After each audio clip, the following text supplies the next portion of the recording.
For the Eagles having the 32nd pick in this draft, I would have to say that they could sit there pretty damn happy because this draft is deep. There is a lot of good prospects. And let me tell you something, the Eagles are going to get a couple steals of this draft. Okay. We have to go by free agency, what's going to happen in the next few weeks. But we're going to be going over this first day of the combine between the edge rushers, DTs, and linebackers. A lot to discuss today. So let's get straight into it. A killer buried, but not dead. Darren, we better turn around. Because I've seen enough horror movies to know any weirdo wearing a mask is never friendly. Yo, what's going on, guys? I hope everyone's having a fantastic day today. This video is sponsored by BetUS, so definitely go check them out if you guys have not. So the Combine for 2025 is here. This is where we get to see some of these draft prospects in person, up close and personal, see what they could do. It's early. You still have free agency. My answers might change by, draft time comes, depending on the Eagles' moves. And we're going to kind of incorporate some of that and some of the options from some of these prospects if certain things happen with the Eagles, who they sign, who they don't re-sign, if it makes sense. Okay. Now, obviously, the Eagles meet up with, all the teams meet up with a lot of prospects during the Combine. Is every interview a interest? Sure, but the top 30 visits is where it's really important. The last time the Eagles didn't interview a player and still drafted them, I think it was Andre Dillard, if I'm not mistaken, on that. So that's an interesting fact. But let's just get straight into it. Okay, looking at the list of the list of all the interviews the Eagles did have for the first day. Okay, they only interviewed like one edge rusher. I'm not even kidding. Okay, there was a bunch of DTs, linebackers, offensive line, tight ends. One of the top tight end prospects that we did see, which was interesting. But we're gonna stick to the line because that's what we were dealing with today. Okay, one that I'm gonna talk about that I thought was really interesting was safety. Okay, the Eagles did interview 2 first-round talents, okay, with Malachi Moore from Alabama, okay, and Malachi Starks from Georgia, okay. Obviously, Moore being the more versatile player, this got my ears up a little bit because safety, the depth with Sidney Brown, Trisha McCollum, I absolutely can't stand it, okay. But when it comes to what you have to deal with, we're not talking about just this year, but years to come. Reed Blankenship will be a free agent, okay, after this year in 2025. Will there be a plan to re-sign him? But with Malachi Moore coming into the mix, and this really depends on Cooper DeJean, because if DeJean, say they don't sign Slay, they don't sign Isaiah Rodgers, DeJean moves to the outside. Just say he moves to the outside, okay?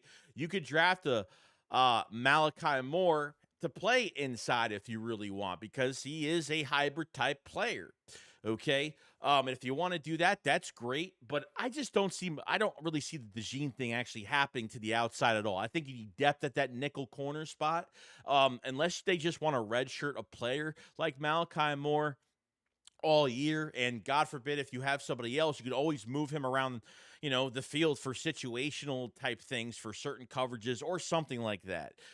So I think certain things need to happen for a safety to really be drafted in the first round, unless they're trying to get, at least they already know that if they know that Reed Blankenship will not be re-signed and his price tag will be too high, they can always draft somebody else between Malachi Moore and Malachi Starks from Georgia. 2 really good safeties. Okay, so I thought that was really interesting kind of going forward. So hopefully that didn't sound too confusing.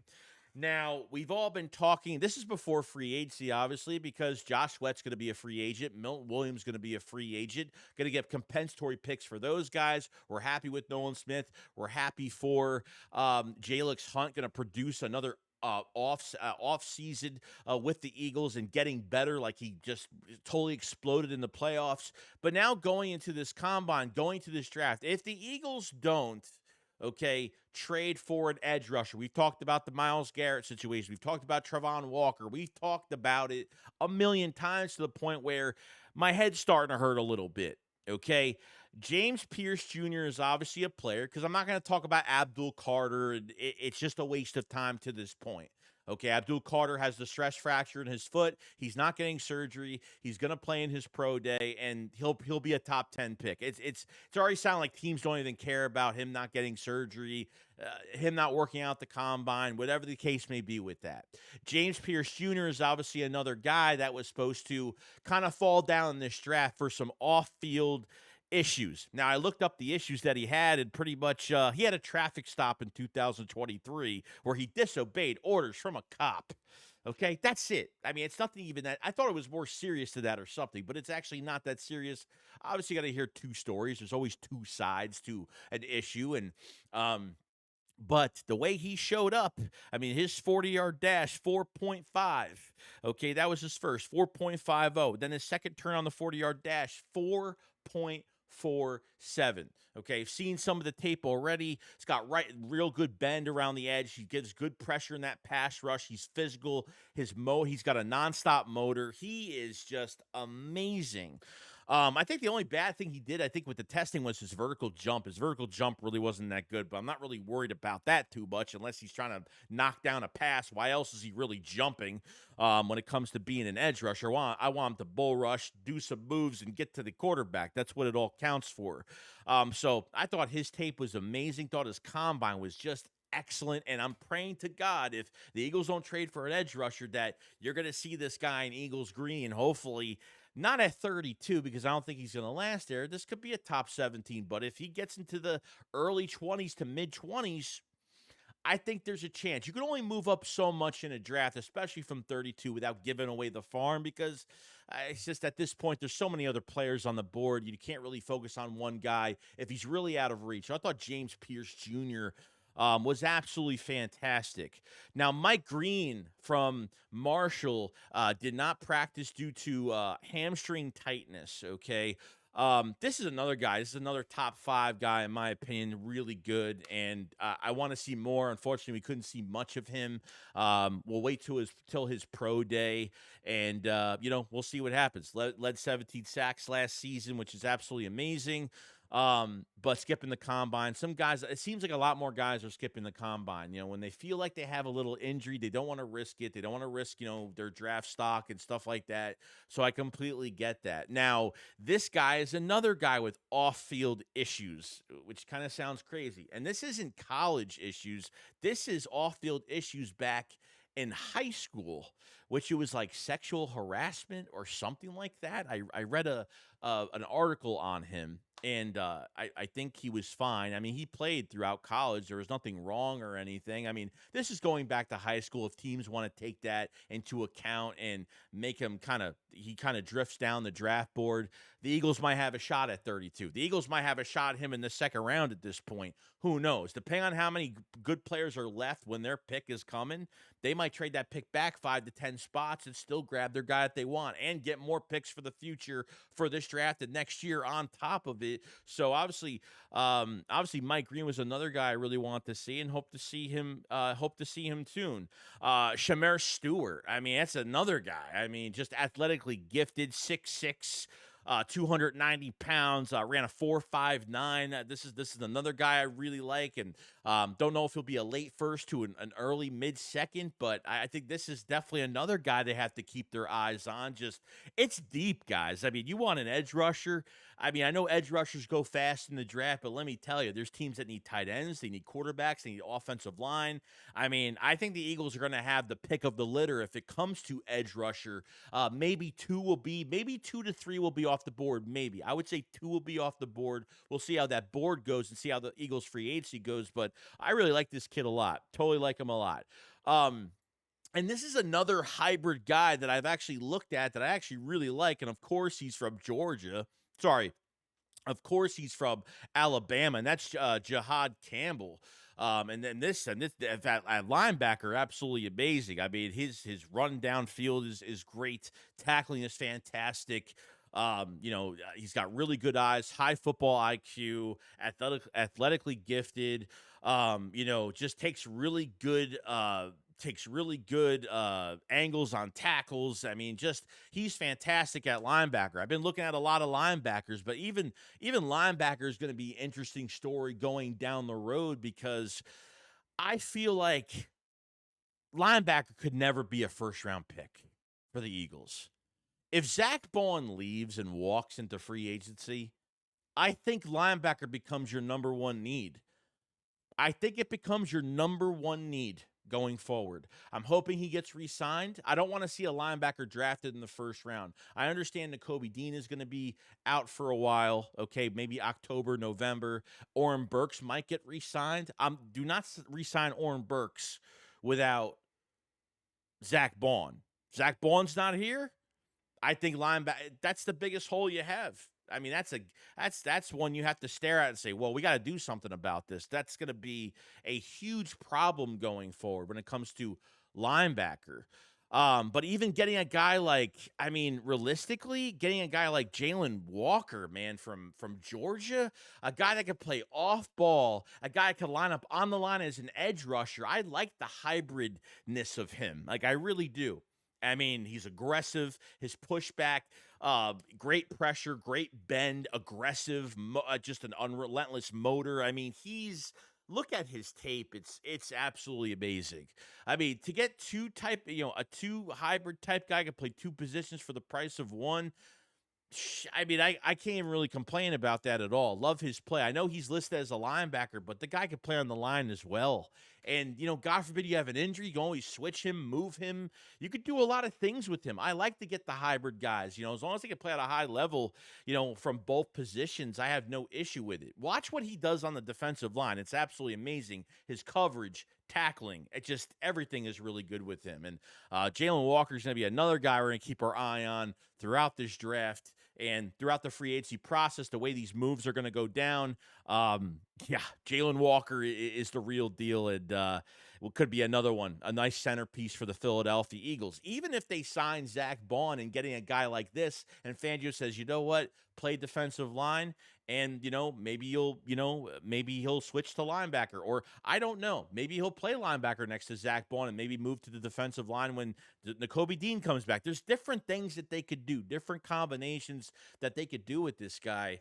And, I want to see more as, the weeks go on. But Jalen Walker is becoming one of my all-time favorites in this draft, and feel really good about it. And, guys, if you guys haven't checked out the Philly Shakedown Podcast merch, definitely go check it out. We have the polyester Jalen Hurts champion shirts. Doesn't crack, doesn't fade. Excellent fabric. Definitely go check it out. They're selling like crazy, so definitely check it out. The Jalen Hurts main thing t-shirt, the iconic moment in the hallway. Go order up. Link in the description, and obviously in the pinned comment above. Appreciate everybody for ordering. And then you kind of look at some other ones too that I was actually really happy about as well. Now, I don't think defensive tackle is going to be a big need as much as everyone is disrespecting Jordan Davis, and I honestly don't know why.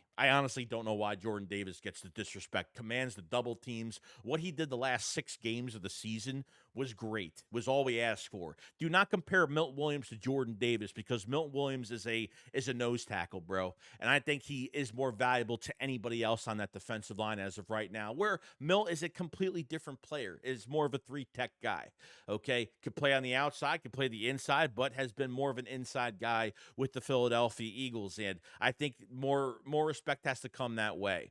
But one guy that could drop to 32 if they really, just say they trade for a defensive end like Travon Walker or Myles Garrett, and they want to go get a DT on top of Thomas Booker and Moro Jomo and some of these other guys. I mean, like Landon Jackson's another one. Landon Jackson's another guy, he's coming off, I think he's going to drop because he had a neck injury in 2024. So, people are going to be a little nervous because of that. And I think we should do a little bit more research on this before anything happens with Landon Jackson. But this is another guy that could, kind of, walk down a little bit. Might take a little bit more time. So we'll see how this goes.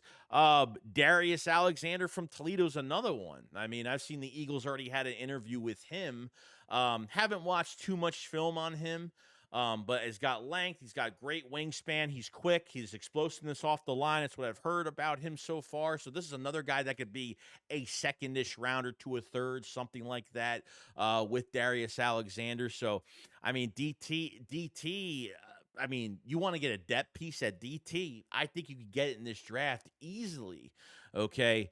So I think there's a lot there. Now we did hear, okay, from, two things here, because everyone's trying to wonder, is Milton Williams coming back or Josh Sweat coming back? All the answers I think are kind of in front of our faces. Okay.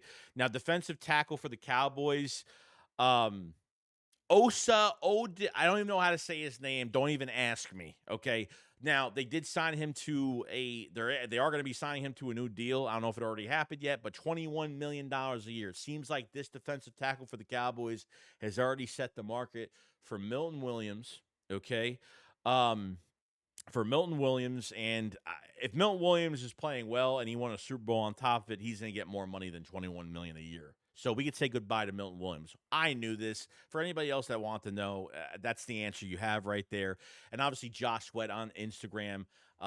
Josh Sweat replies to the noise that he won't return next season. This was on Instagram, and he had a bunch of question marks. So do the question marks mean that it's a good thing or a bad thing?